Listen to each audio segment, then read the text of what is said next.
שלום, שמי רז, בן 23, מיוקנעם.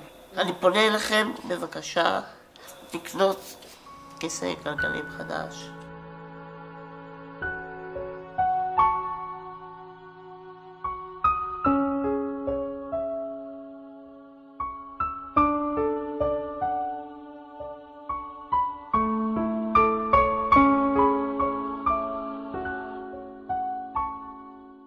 אחרי 9 ימים שהייתי מחוסר הכרה ובסכנת חיים, התעוררתי בבית חולים.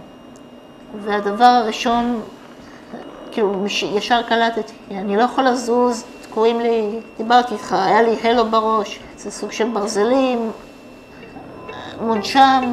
ובמשך 15 שנה נלחמנו יום יום, שזה מתחיל בזה שאחותו נהרגה בתאונה, הוא נמצא ללא רוח חיים ולא נתנו לו שום סיכוי. ומאז בעצם אנחנו יצאנו לדרך מאוד קשה, שבה רז השתלב בבית ספר היסודי, עלה לתיכון, סיים את התיכון בהצטיינות יתרה.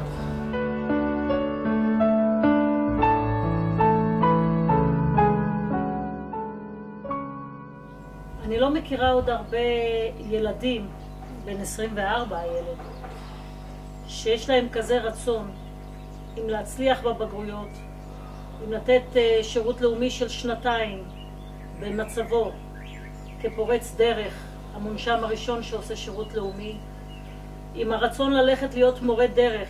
הכל טוב ויפה, שום דבר לא עומד בדרכו, רק בעיות כלכליות וכספיות.